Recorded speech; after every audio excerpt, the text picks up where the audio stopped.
Hi friends, kitchen queen ಚಾನೆಲ್ಗೆ ಸ್ವಾಗತ. ಇವತ್ತು ನಾನು ನಿಮಗೆ ಸ್ವೀಟ್ ಚಟ್ನಿ ಹೇಗೆ ಮಾಡೋದು ಅಂತ ಹೇಳಿಕೊಡ್ತಾ ಇದ್ದೀನಿ. ಮನೆಯಲ್ಲೇ ಈಸಿಯಾಗಿ ಮಾಡಿಕೊಳ್ಳಬಹುದು. ನಾನು ಇಲ್ಲಿ 7ರಿಂದ 8 ಖರ್ಜೂರವನ್ನು ತೆಗೆದುಕೊಂಡಿದ್ದೇನೆ. ಬೀಜವನ್ನು ತೆಗೆದುಕೊಂಡು 7ರಿಂದ 8 ಖರ್ಜೂರವನ್ನು ತೆಗೆದುಕೊಳ್ಳಬೇಕು. ಅದಕ್ಕೆ ಸ್ವಲ್ಪ ನೀರು ಹಾಕಿ ನೆನೆಯಲು ಬಿಡಬೇಕು. ಅರ್ಧ ಗಂಟೆ ನೆನೆಸಿದರೆ ಸಾಕು. ಈಗ ಸ್ವಲ್ಪ ಹುಣಸೆಹಣ್ಣನ್ನು ನೆನೆಯಲು ಹಾಕಿಕೊಳ್ಳುತ್ತೇನೆ.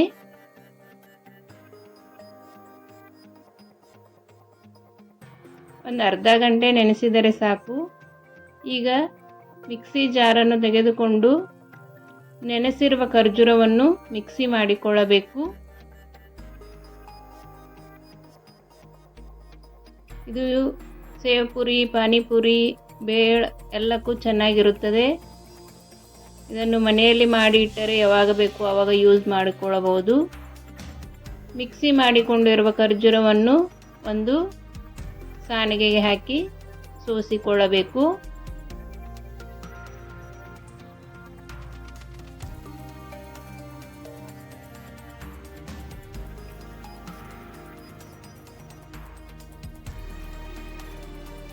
ಸ್ವಲ್ಪ ದಪ್ಪಗೆ ಉಳಿದಿದ್ದರೆ ಅದು ಸಾಣಿಗೆಯಲ್ಲಿ ಉಳಿಯುತ್ತದೆ ಅಂತ ಸೋಸಿಕೊಳ್ಳಬೇಕು.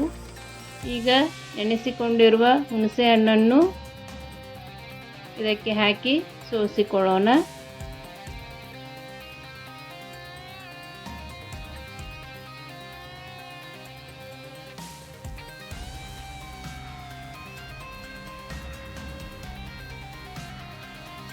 ಇದು ಫ್ರಿಜ್ನಲ್ಲಿಟ್ಟರೆ ಎಷ್ಟು ದಿವಸ ಬೇಕಾದರೂ ಚೆನ್ನಾಗಿರುತ್ತದೆ.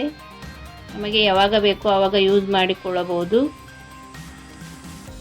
ನಾನು ಮಾಡುವ ಅಡುಗೆಗಳು ನಿಮಗೆ ಇಷ್ಟವಾದಲ್ಲಿ ನನ್ನ ಚಾನಲನ್ನು ಸಬ್ಸ್ಕ್ರೈಬ್ ಮಾಡಿ, ಶೇರ್ ಮಾಡಿ, ಲೈಕ್ ಮಾಡಿಕೊಳ್ಳಿ.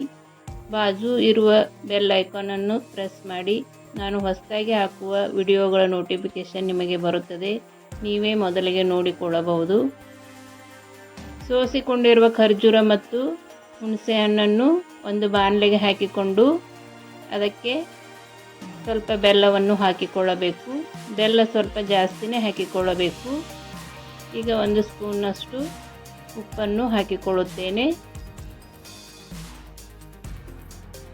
ಈಗ 1 ಸ್ಪೂನ್ ಚಿಲ್ಲಿ ಪೌಡ್ರನ್ನು ಹಾಕಿಕೊಳ್ಳುತ್ತೇನೆ.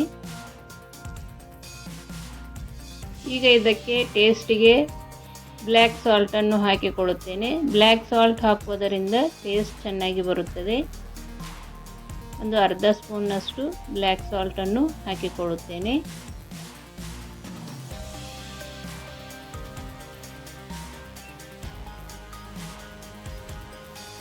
ಈಗ ಇದನ್ನು ಚೆನ್ನಾಗಿ ಮಿಕ್ಸ್ ಮಾಡಿಕೊಂಡು ಗ್ಯಾಸ್ ಮೇಲೆ ಕುದಿಯಲು ಇಡಬೇಕು.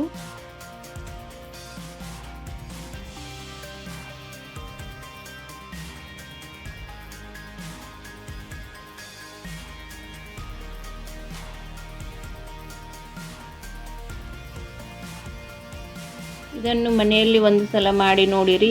ಮಾಡಿ ಹೇಗೆ ಬಂತು ಅಂತ ನನಗೆ ಕಮೆಂಟ್ ಮಾಡಿರಿ. ಇನ್ನೂ ನಿಮಗೆ ಯಾವ ರೀತಿ ರೆಸಿಪಿಗಳು ಬೇಕು ಅಂತಲೂ ಕಮೆಂಟ್ ಮಾಡಿರಿ. ನಾನು ಮಾಡಿ ತೋರಿಸುತ್ತೇನೆ. ಇದನ್ನು ಚೆನ್ನಾಗಿ ಕುದಿಸಿಕೊಳ್ಳಬೇಕು.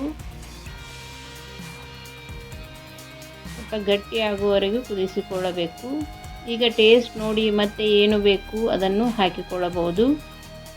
ಬೆಲ್ಲ, ಉಪ್ಪು ಕಡಿಮೆಯಾಗಿದ್ದರೆ ಹಾಕಿಕೊಳ್ಳಬಹುದು. ಖಟ್ಟಿ ಮಿಠಿ ಚಟ್ನಿ ತುಂಬ ಚೆನ್ನಾಗಿರುತ್ತದೆ. ಯಾವ ಚಾಟ್ ಸಿಗಬೇಕಾದರೂ ಇದನ್ನು ಯೂಸ್ ಮಾಡಿಕೊಳ್ಳಬಹುದು. ಇದನ್ನು ಚೆನ್ನಾಗಿ ಕುದಿಸಿಕೊಳ್ಳಬೇಕು. ಇದು ಸ್ವಲ್ಪ ಗಟ್ಟಿಯಾಗುವವರೆಗೂ ಕುದಿಸಿಕೊಳ್ಳಬೇಕು. ಈ ರೀತಿ ಗಟ್ಟಿಯಾಗುವವರೆಗೂ ಕುದಿಸಿಕೊಳ್ಳಬೇಕು. ಈಗ ಸ್ವೀಟ್ ಚಟ್ನಿ ರೆಡಿ ಆಯಿತು.